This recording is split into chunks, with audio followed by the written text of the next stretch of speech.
وہ موقع ہاتھ سے جانے نہیں دیا۔ وہ زندگیاں جو ابلیس کے ہاتھوں لتاڑی جا رہی تھیں، خداوند یسوع مسیح نے ان کو اچھا کر دیا، ان کو بدروحوں سے پاک کر دیا، اور سب لوگ اسے چھونے کی کوشش کرتے تھے کیونکہ قوت اس سے نکلتی اور سب کو شفا بخشتی تھی۔ لوگوں کا یہ ایمان تھا کہ اگر وہ اس کی پوشاک کا کونا تک چھو لیں گے تو وہ اپنی اپنی بیماریوں سے شفا پا جائیں گے، اور وہ پاتے بھی تھے، کیونکہ لوکا ہمیں بتاتے ہیں کہ قوت خداوند یسوع مسیح کے وجود میں سے نکلتی تھی۔ اب جب خداوند یسوع مسیح یہ سب کچھ کر رہے ہیں تو ایک اچھے اپرینٹس کی طرح خداوند کے شاگرد یہ سب کچھ دیکھ رہے ہیں، اور پھر ان کی زندگیوں میں ایک ایسا مقام آیا کہ لوگ ان کی پوشاکیں چھونا چاہتے تھے۔ پطرس اور یوحنا کا رومال جس کو چھو جاتا تھا وہ شفا پا جاتا تھا۔ تو جیسا استاد ویسے ہی اس کے شاگرد، لیکن ابھی ان کی اپرینٹس شپ چل رہی ہے، ابھی وہ سیکھ رہے ہیں، ابھی وہ تعلیم پا رہے ہیں۔ جیسا میں نے پہلے کہا، خداوند یسوع مسیح نے پریکٹیکلی وہ سب کچھ کر کے دکھا دیا جن کی آگے چل کر ان سے توقع رکھی جائے گی۔ پھر اس کے بعد کیا ہوا، آئیے دیکھتے ہیں۔ 6 باب ہے اور اس کی 20ویں آیت۔ پھر اس نے اپنے شاگردوں کی طرف نظر کر کے کہا، مبارک ہو تم جو غریب ہو، کیونکہ خدا کی بادشاہی تمہاری ہے۔ مبارک ہو تم جو اب بھوکے ہو، کیونکہ آسودہ ہوگے۔ مبارک ہو تم جو اب روتے ہو، کیونکہ ہنسو گے۔ جب ابن آدم کے سبب سے لوگ تم سے عداوت رکھیں گے اور تمہیں خارج کر دیں گے اور لعن طعن کریں گے اور تمہارا نام برا جان کر کاٹ دیں گے تو تم مبارک ہوگے۔ اس دن خوش ہونا اور خوشی کے مارے اچھلنا، اس لیے کہ دیکھو آسمان پر تمہارا اجر بڑا ہے، کیونکہ ان کے باپ دادا نبیوں کے ساتھ بھی ایسا ہی کیا کرتے تھے۔ مگر افسوس تم پر جو دولت مند ہو، کیونکہ تم اپنی تسلی پا چکے۔ افسوس تم پر جو اب سیر ہو، کیونکہ بھوکے ہوگے۔ افسوس تم پر جو اب ہنستے ہو، کیونکہ ماتم کرو گے اور رو گے۔ افسوس تم پر جب سب لوگ تمہیں بھلا کہیں، کیونکہ ان کے باپ دادا جھوٹے نبیوں کے ساتھ بھی ایسا ہی کیا کرتے تھے۔ لیکن میں تم سننے والوں سے کہتا ہوں کہ اپنے دشمنوں سے محبت رکھو، جو تم سے عداوت رکھیں ان کا بھلا کرو۔ خداوند یسوع مسیح نے بیماروں کو اچھا کر دیا۔ ہم نے پڑھا کہ جو لوگ اس کی پوشاک کا کنارہ چھو لیتے تھے وہ بھی شفا پا جاتے تھے۔ خداوند یسوع مسیح ناپاک روحوں کو ڈانٹتے تھے اور وہ لوگوں کو چھوڑ کر چلی جاتی تھیں، لیکن خداوند یسوع مسیح اپنے ہاتھ سے کوئی ایسا موقع نہیں جانے دیتے تھے کہ جب ہجوم ایک بھیڑ ان کے سامنے ہو اور وہ ان کو تعلیم نہ دیں، بلکہ خداوند یسوع مسیح کا تو یہ وتیرہ تھا کہ وہ پہلے تعلیم دیتے تھے اور پھر اپنی تعلیم کو درست اور سچا ثابت کرنے کے لیے وہ معجزات کیا کرتے تھے۔ یہاں پر بھی خداوند یسوع مسیح نے موقع ہاتھ سے نہیں جانے دیا اور اس بھیڑ کو جو جمع ہو چکی تھی تعلیم دینے لگے۔ اب اس کے آگے کی آیات میں خداوند یسوع مسیح کی جو تعلیم پائی جاتی ہے وہ ہمیں دوسری اناجیل میں بھی ملتی ہے۔ مقدس متی کے انجیلی بیان کو اگر ہم دیکھیں تو کم و بیش یہی تعلیم ہمیں پہاڑی واز کی شکل میں مقدس متی کے انجیلی بیان کے 5ویں، 6 اور 7ویں ابواب میں نظر آتی ہے۔ لیکن مقدس متی کے انجیلی بیان میں ہم پڑھتے ہیں کہ خداوند یسوع مسیح پہاڑ پر چلے گئے اور اپنے شاگردوں کو اپنے پاس بلایا اور ان کو تعلیم دی، اور وہاں جو تعلیم پائی جاتی ہے وہ بھی مبارک بادیوں سے شروع ہوتی ہے، اور 8 مبارک بادیاں بیاٹیچیوڈز ہمیں وہاں پر نظر آتے ہیں۔ یہاں پر منظر تھوڑا سا مختلف ہے، لکھا ہے کہ خداوند یسوع مسیح پہاڑ پر سے اپنے شاگردوں کے ساتھ اترے، بھیڑ میں معجزات دکھائے اور پھر وہ ان کو تعلیم دینے لگے۔ تعلیم کم و بیش وہی ہے جو ہمیں مقدس متی کے انجیلی بیان میں نظر آتی ہے۔ چند چیزیں ایسی ہیں جو وہاں نظر آتی ہیں، یہاں نہیں ہیں، یا چند چیزیں ایسی ہیں جن کا یہاں پر اضافہ کر دیا گیا ہے، لیکن یاد رکھیے کہ یہ خدا کا کلام ہے، اس میں کوئی تضاد نہیں ہے۔ مقدس متی نے اپنا ایمفسس رکھا، انہوں نے ان لوگوں کو اپنے ذہن میں رکھا جن کے لیے وہ اپنا انجیلی بیان لکھ رہے تھے، یعنی کہ یہودی۔ لوکا ایک بالکل مختلف پرسپیکٹو کے ساتھ اپنا انجیلی بیان لکھ رہے ہیں، وہ غیر یہودیوں کے لیے لکھ رہے ہیں۔ تو لکھنے کے انداز میں، ڈکشن میں، الفاظ کے معنی میں ڈفرنس ضرور ہو سکتا ہے، فرق ضرور ہو سکتا ہے، لیکن اس کا یہ مطلب ہرگز نہیں ہے کہ خداوند یسوع مسیح کی تعلیم میں کوئی جھول تھا یا کوئی تضاد تھا۔ میری آپ سے بھی یہ درخواست ہوگی کہ جب آپ کوئی انجیلی بیان پڑھ رہے ہوں تو اس کو اسی انجیلی بیان میں رہتے ہوئے سمجھنے کی کوشش کریں، اس کی تشریح کریں۔ میں مقدس متی کا چشمہ لگا کر مقدس لوکا کے انجیلی بیان کو سمجھنے کی کوشش نہیں کر سکتا اور نہ ہی اس کو سمجھا سکتا ہوں۔ متی کا مطمع نظر کچھ اور تھا، لوکا کا مطمع نظر کچھ اور ہے۔ ہمیں مقدس لوکا کے انجیلی بیان کو مقدس لوکا ہی کے نقطہ نظر سے سمجھنے کی ضرورت ہے۔ اگر ہم دونوں کو آپس میں ملانے کی کوشش کریں گے تو ہمارے لیے بہت ساری مشکلات پیش آئیں گی۔ اب ایک فرق تو بالکل ظاہر ہے جو سامنے نظر آ گیا۔ متی 8 مبارکبادیاں پیش کرتے ہیں، لوکا صرف 4 پر اکتفا کرتے ہیں، لیکن اس کے ساتھ ہی وہ 4 افسوس بھی بیان کرتے ہیں۔ تو 4 بیاٹیچیوڈز ہیں اور 4 ووز ہیں مقدس لوکا کے انجیلی بیان میں، اور ان کو ہمیں علیحدہ سے سمجھنے کی ضرورت ہے۔ ایک مبارکبادی اور پھر اس کے ساتھ اسی کا کورسپونڈنگ افسوس ہمیں نظر آئے گا، اور اس طریقہ کار کو بائبل مقدس میں پیراللزم کہتے ہیں۔ پرانے عہد نامہ میں اور خاص کر نظم کی کتابوں میں، اور پھر زبوروں کو دیکھ لیجئے تو وہاں ہمیں بے انتہا پیراللزم نظر آتی ہے۔ پیراللزم کہتے ہیں ایک ہی بات کو 2 مختلف طریقوں سے بیان کر دینا۔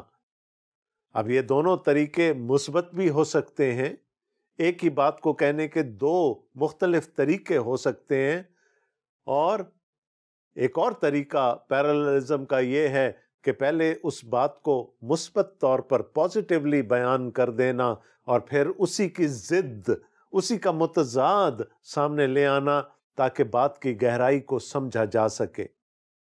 بات ہے ایمفسس کی، کسی چیز پر زور دینے کے لیے پیراللزم ایک اچھا طریقہ ہے، اور یہاں پر ہمیں وہ پیراللزم نظر آئے گی۔ میں تھوڑا سا مختلف انداز سے آیتوں کی ترتیب کو بدل کر آپ کو یہ سمجھانے کی کوشش کرتا ہوں۔ مثال کے طور پر اگر آپ 20ویں آیت کو دیکھیں تو وہاں پر ہمیں ایک مبارکبادی نظر آتی ہے۔ پھر اس نے اپنے شاگردوں کی طرف نظر کر کے کہا، مبارک ہو تم جو غریب ہو، کیونکہ خدا کی بادشاہی تمہاری ہے۔ یہ تو ایک مثبت طریقہ تھا اپنی بات کو اپنے شاگردوں تک پہنچانے کے لیے، لیکن دوسری طرف اگر ہم دیکھیں 24ویں آیت میں تو وہاں لکھا ہے، مگر افسوس تم پر جو دولت مند ہو، کیونکہ تم اپنی تسلی پا چکے۔ اوپر غربت کی بات ہو رہی ہے، دولت کے نہ ہونے کی بات ہو رہی ہے، اور یہاں پر دولت مند پر افسوس کیا جا رہا ہے۔ تو ایک ہی بات کو کرنے کے دو مختلف طریقے ہمارے سامنے آ گئے، اور یہ کیوں ضروری ہے؟ یہ اس لیے ضروری ہے کہ خداوند یسوع مسیح اس بات پر زور دینا چاہتے ہیں۔ کیا ہے پہلی مبارک بادی مقدس لوکا کے انجیلی بیان کی؟ مبارک ہو تم جو غریب ہو، کیونکہ خدا کی بادشاہی تمہاری ہے۔ اب یہاں خداوند یسوع مسیح کے کہنے کا ہرگز مطلب یہ نہیں ہے کہ دنیا کے سارے غریب خدا کی بادشاہی میں چلے جائیں گے، یا اگر ہم دوسری طرف دیکھیں تو خداوند یسوع مسیح یہ بھی نہیں کہنا چاہتے کہ ہر دولت مند خدا کی بادشاہی میں داخل ہونے سے رہ جائے گا۔ اگر ایسا ہوتا تو پھر تو خدا کی بادشاہی کے باہر غریبوں کی ایک لائن لگی ہوتی، اور ہر شخص یہ کوشش کرتا کہ اس کی زندگی میں غربت ہو تاکہ وہ خدا کی بادشاہی میں داخل ہو سکے۔ یہاں پر یہ مقصد نہیں ہے خداوند یسوع مسیح کا۔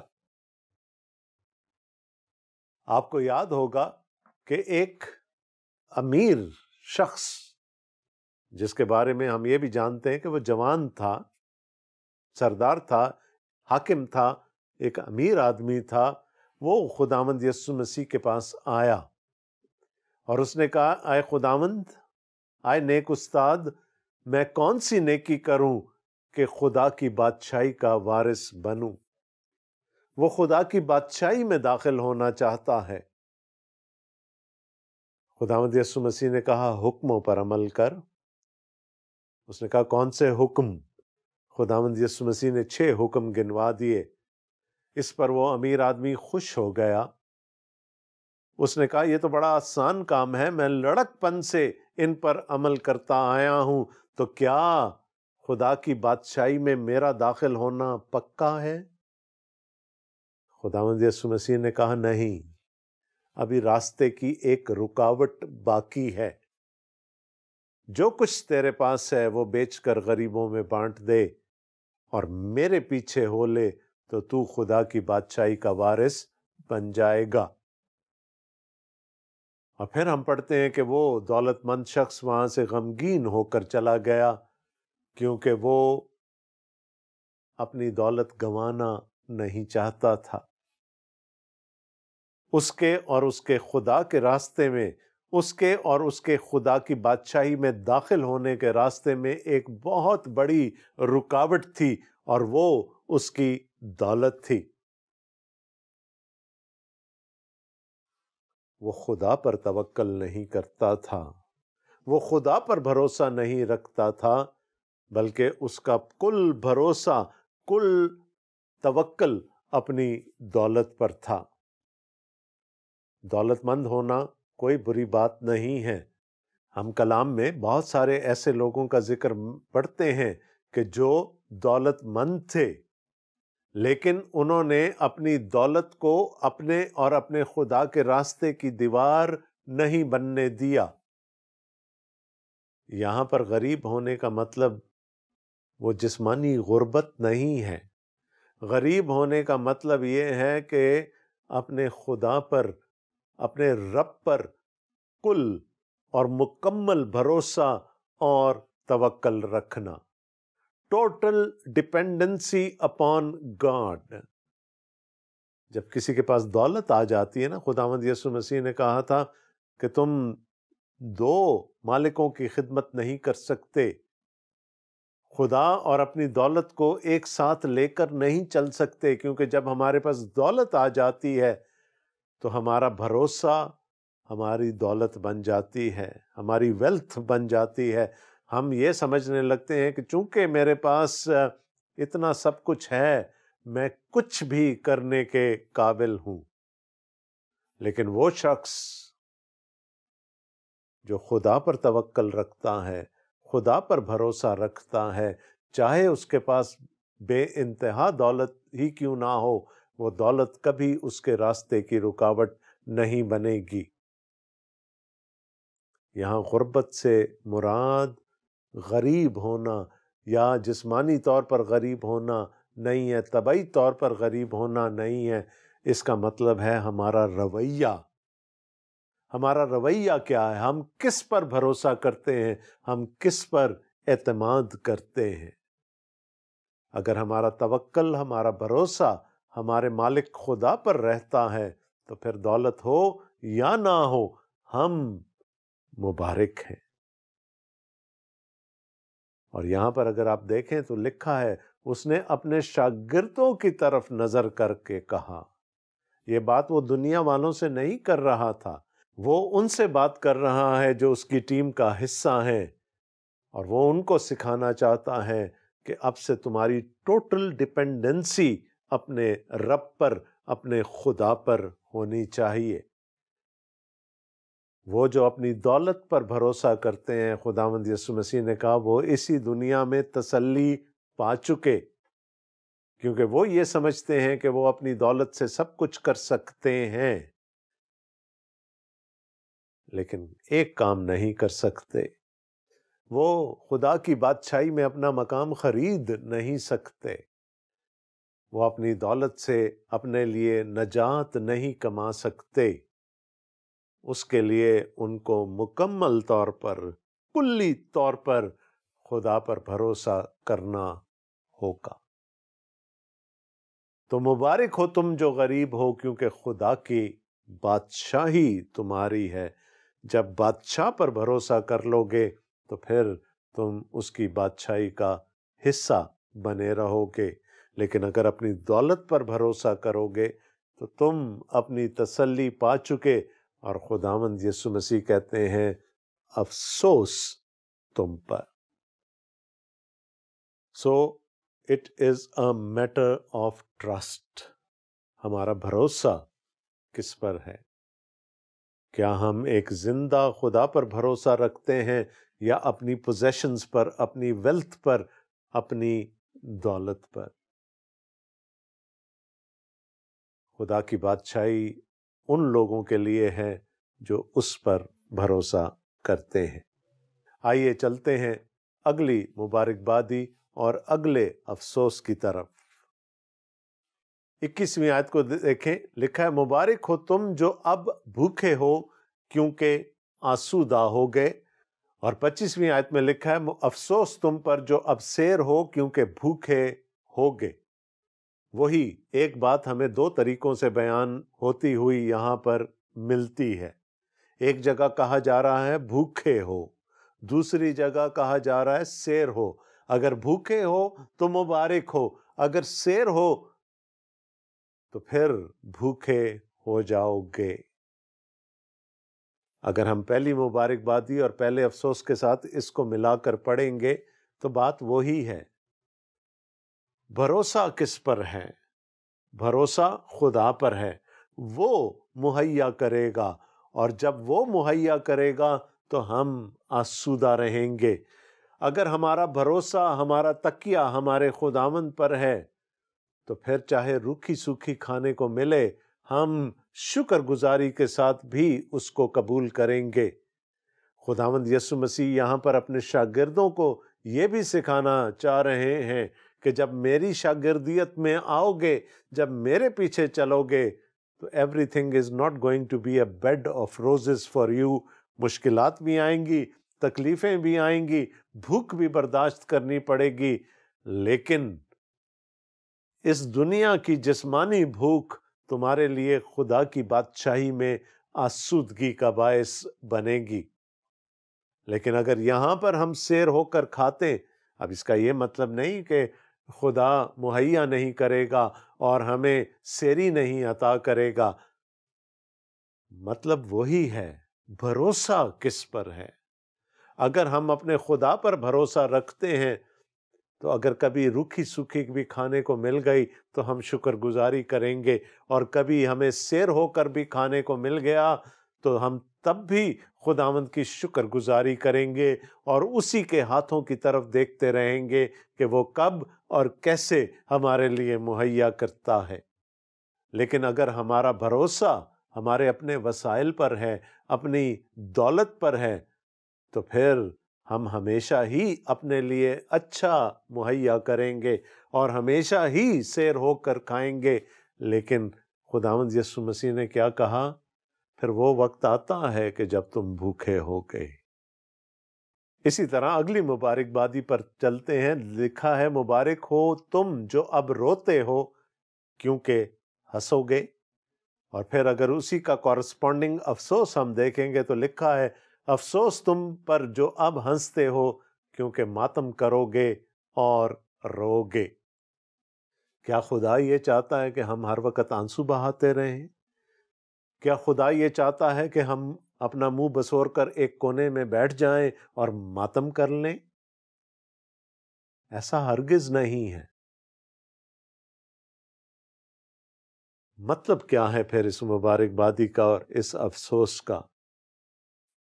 مطلب ہے نادم ہونا، شرمندہ ہونا اپنے گناہ پر، کیونکہ وہ گناہ ہمیں خدا سے دور لے جاتا ہے، اور اگر خدا نے اس گناہ کو بخش دیا ہے اور ہمیں اپنی قربت میں آنے کا فضل بخشا ہے تو کم از کم ہمیں اس گناہ پر نادم ہونے کی ضرورت ضرور ہے۔ اور نہ صرف اپنے گناہ پر آنسو بہانے کی ضرورت ہے، ہمیں اپنے بہن بھائیوں کے گناہوں پر بھی آنسو بہانے کی ضرورت ہے، ماتم کرنے کی ضرورت ہے، خدا سے درخواست کرنے کی ضرورت ہے کہ اے خداوند اگر تو نے مجھے اپنے فضل میں شریک کر لیا ہے تو میرے اس بھائی کو اور میری اس بہن کو بھی اپنے فضل کے تخت کے پاس لے آ، ان کے لیے ماتم کرنا ہے، ان کے لیے رونا ہے۔ اگر ہم خوشی میں یہ وقت گزار دیں گے تو لکھا ہے کہ تم روگے، اور اگر ہم ندامت میں اور ماتم کرنے میں اور رونے میں یہ زندگی گزارتے ہیں اپنے گناہ کے لیے اور دوسروں کے گناہ کے لیے، تو پھر لکھا ہے کہ ہم مبارک ہیں۔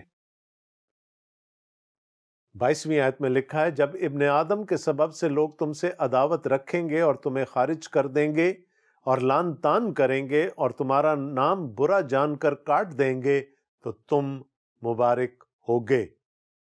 اس دن خوش ہونا اور خوشی کے مارے اچھلنا، اس لیے کہ دیکھو آسمان پر تمہارا اجر بڑا ہے، کیونکہ ان کے باپ دادا نبیوں کے ساتھ بھی ایسا ہی کیا کرتے تھے۔